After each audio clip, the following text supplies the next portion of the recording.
Shut up and sit down.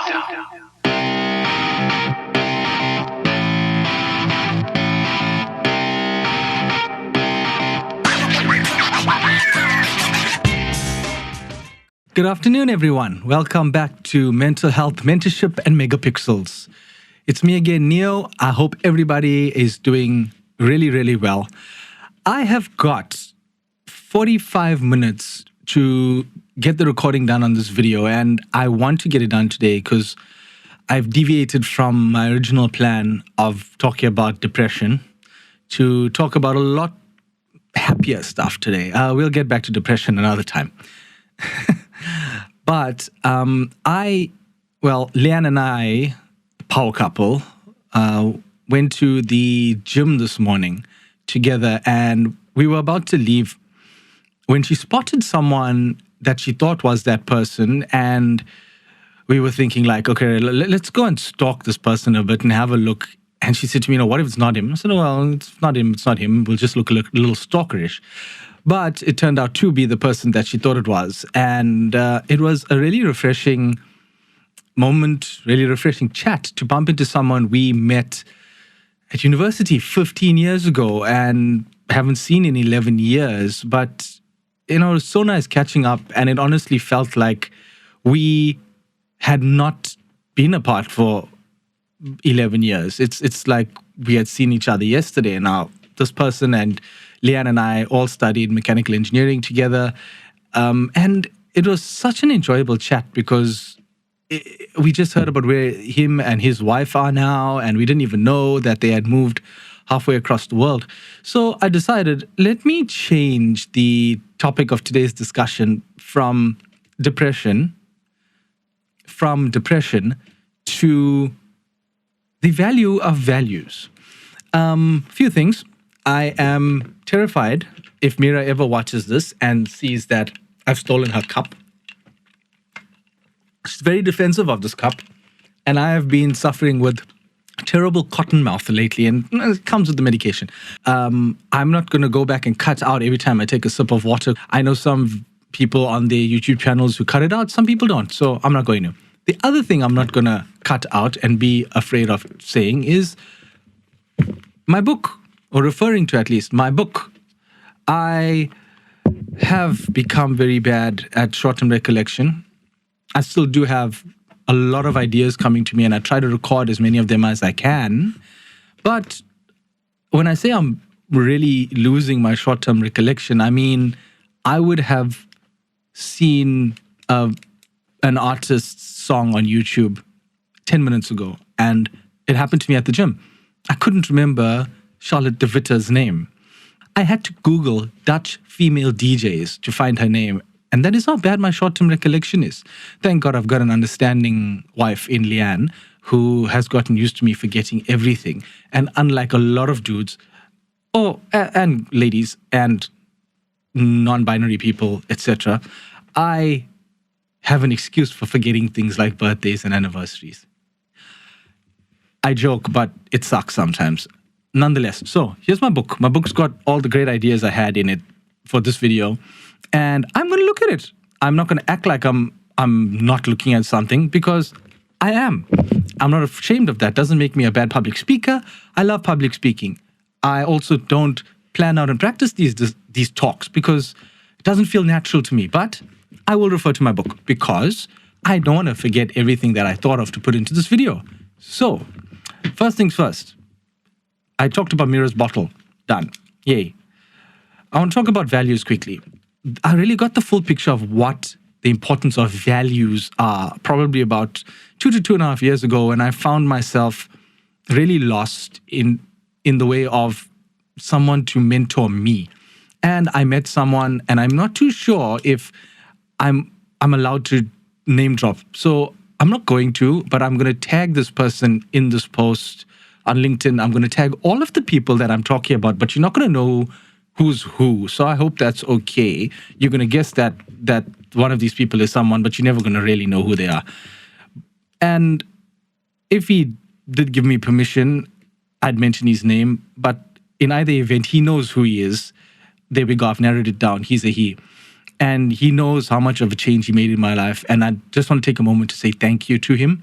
So he taught me the value of values.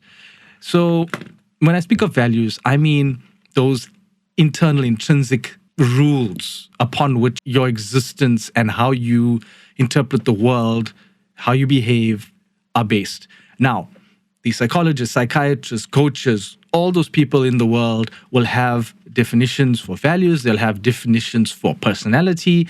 There'll be arguments in literature, which I've gone through for my thesis, about personality and whether it's formed within the first 5 years of your life or if it can change. You know what? Yes, that all exists. I'm not saying I am correct or my opinion is the only one.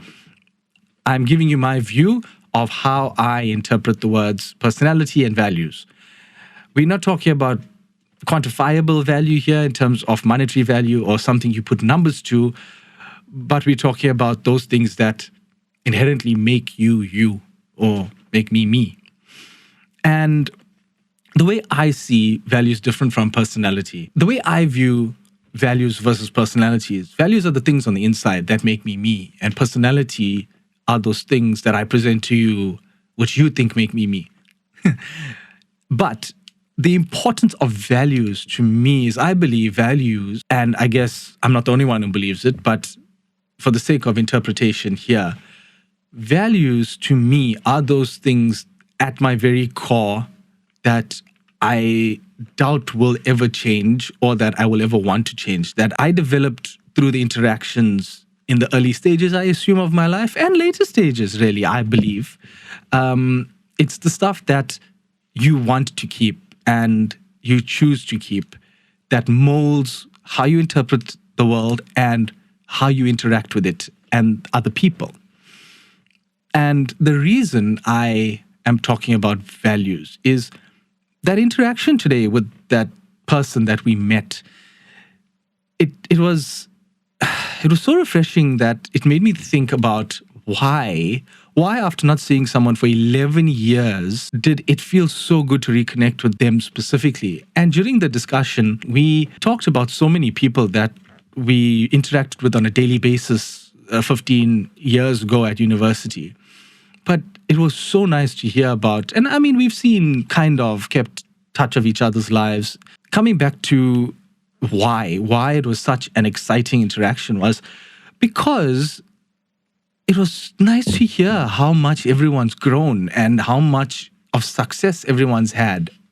Because if I think back to 15 years ago and how we slogged away, studying, failing together, teaching each other what we could, and at times feeling like we were never going to make it through mechanical engineering, never get that degree, and never perhaps be successful, to now 15 years later hear about how successful all of those people have been, not only in their professional lives, but in their personal lives, and how they've moved to different places around the world. Some of us have stayed here and we're happy. Other people have moved halfway around the world and they're happy. Some people are married, some people are not. Some people are almost CEOs of multinational companies.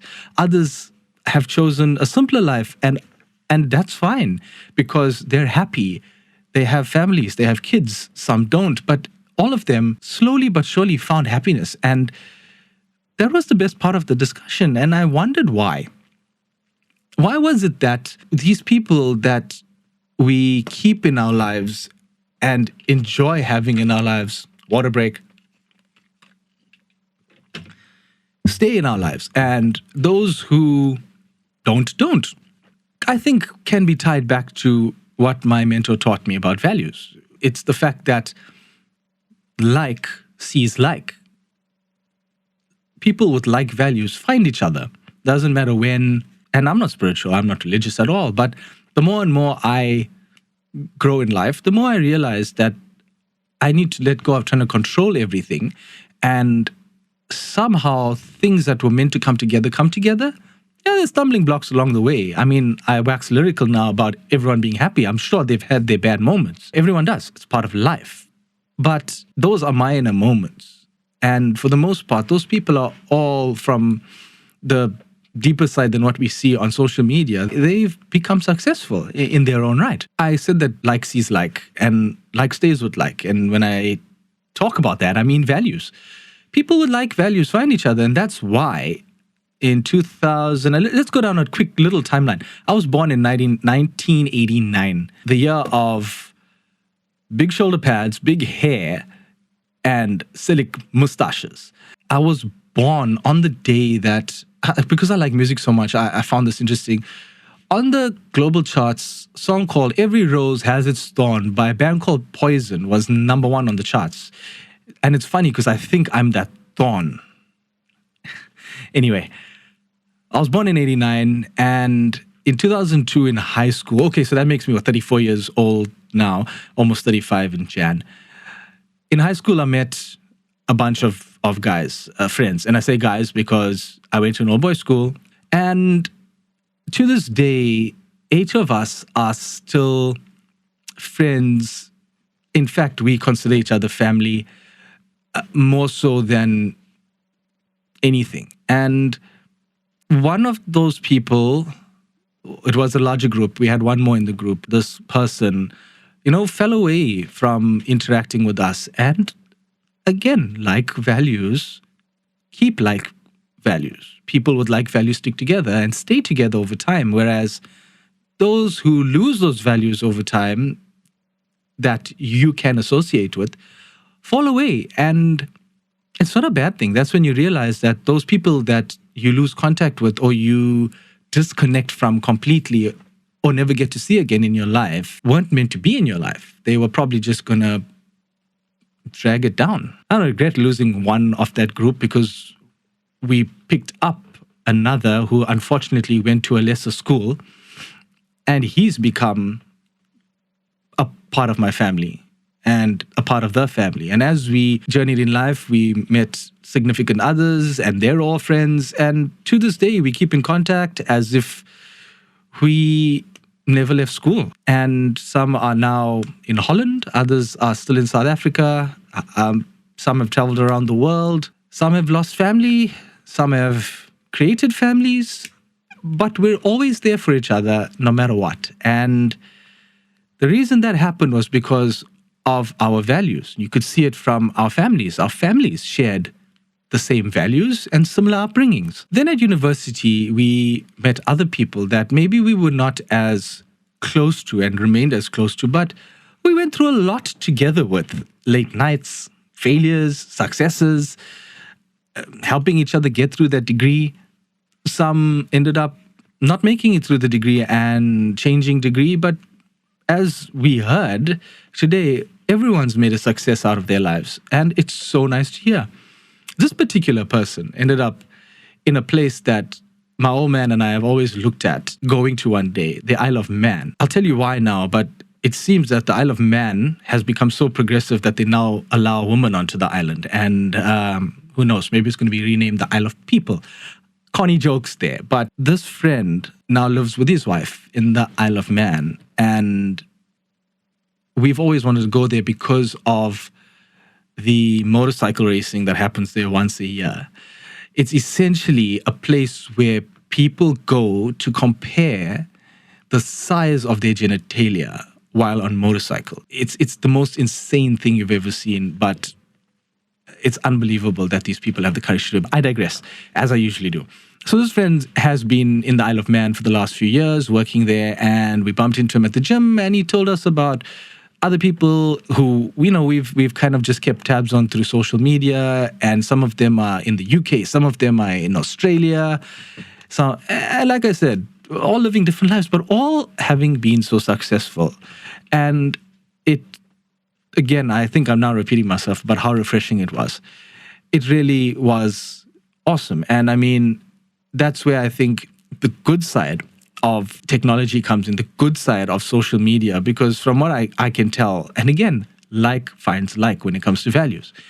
All of us see social media in a similar way. I mean, I am now a bit more on social media because of what I'm trying to do, but everyone is not there for the superficial likes and comments. And I know we joke about LinkedIn that it's a place to basically publish all your achievements. But firstly, I don't think it's a bad thing because you've earned those achievements and it should be celebrated. And secondly, I think it's also a place where people who've left behind the likes of Facebook and Instagram, and perhaps it's more my generation who really spending time on those forms of social media behind and keeping things like LinkedIn just to be able to see how their mates from back then are and perhaps keep in contact. I mean, I've managed to find a lot more people from back then on LinkedIn and reconnect with them than on other networks. The all in all takeaway from today's video is that like finds like. Values find like values. People with like values stay with each other and are able to reconnect as if they were never away from each other.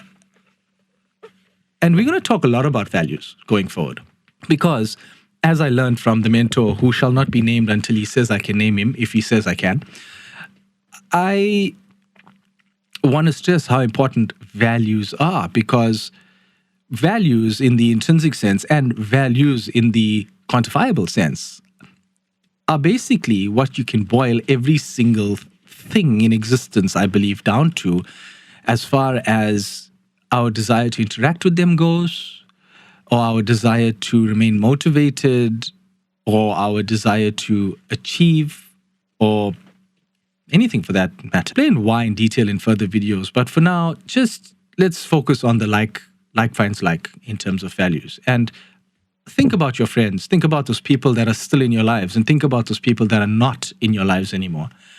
And if you're stuck trying to make a decision of whether to spend the energy and effort on keeping someone in your life or not, think about the values. Think about what value they bring to you, and think about whether their intrinsic values still align with yours.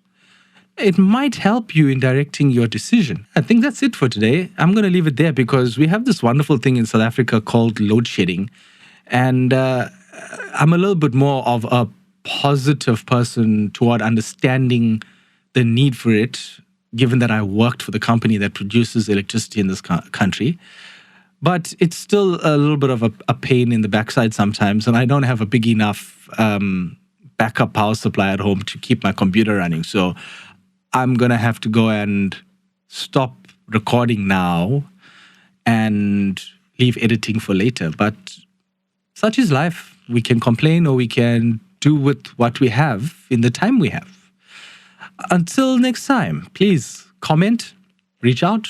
Let's chat more. I hope there's some value that you are going to gain from this video. And keep well until next time. This is Neo saying bye.